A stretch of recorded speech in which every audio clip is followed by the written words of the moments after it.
and respect his purpose or her purpose, and respect his passion or her passion. Yes. When you got married, they had a passion.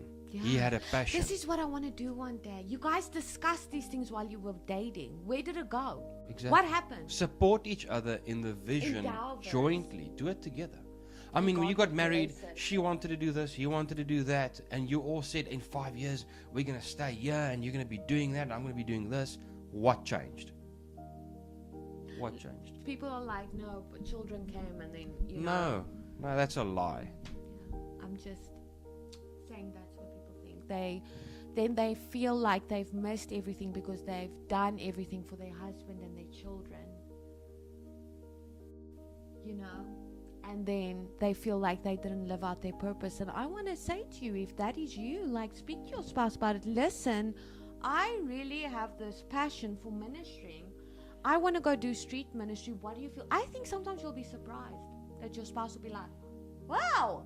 And support them in their endeavors, because that will, if you are like, if I go to Chris and say, hey Chris, listen, I really feel like the Lord is laying on my heart that I need to do the street ministry thing. I'm so excited about it.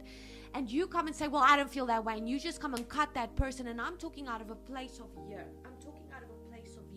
Not just taking the next big thing to do because you have nothing to do. I'm speaking about something that your spouse has a passion for. Don't discourage them because you want them on your agenda. Do you understand what I'm saying, yeah. Chris?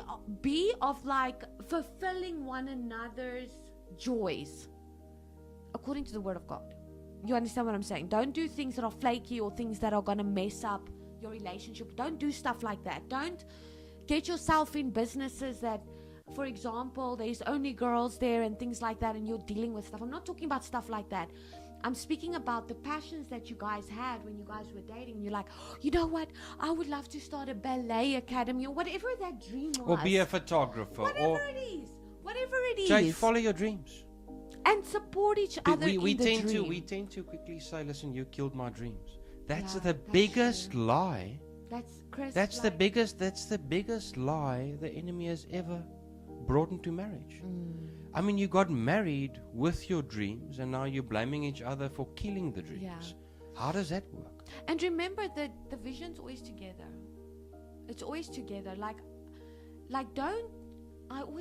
Because there's a blessing in unity, and I know men and women have to work, but as long as you keep the bond of peace, together forever, better together.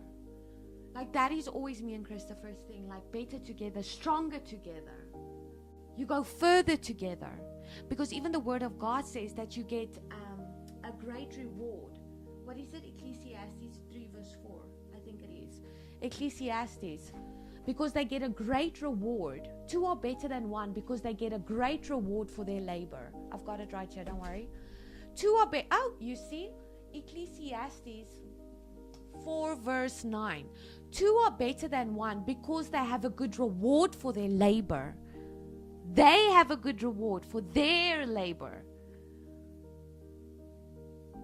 Yeah, I think we've nailed it on all the reasons not to be angry with your spouse. Wow.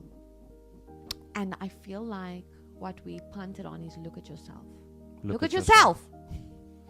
Look at yourself. Before trying to fix others, fix yourself. Before you look at yourself, let's pray for yourself. Oh. Let's pray for yourself. And if you have not accepted Jesus, don't have the Holy Spirit in you, it's difficult to understand or grasp what we're saying if you're not feeling it. You're not. But I believe that you are. And I want to, maybe you're like, Selena, I'm hearing everything sounds right, but I don't know how to do it right. And maybe you've even been there at a place where you've given up on God. Because you're like, you know what, Lord, I'm going to try and sort out my marriage because it seems clearly you can't do it. And you've gone astray and you've started drinking or whatever, fallen back into sin with your spouse in hope that you can save your marriage. I want to give you hope today. I want to give you hope that God says that if you repent and turn back to me, everything that the devil has stolen, he will return back to you. And I want you to pray a prayer that is going to change your life. And maybe you've prayed this before. But I'm telling you, God's way works. We can sit here and we can tell you, oh my gosh, remember that time, what.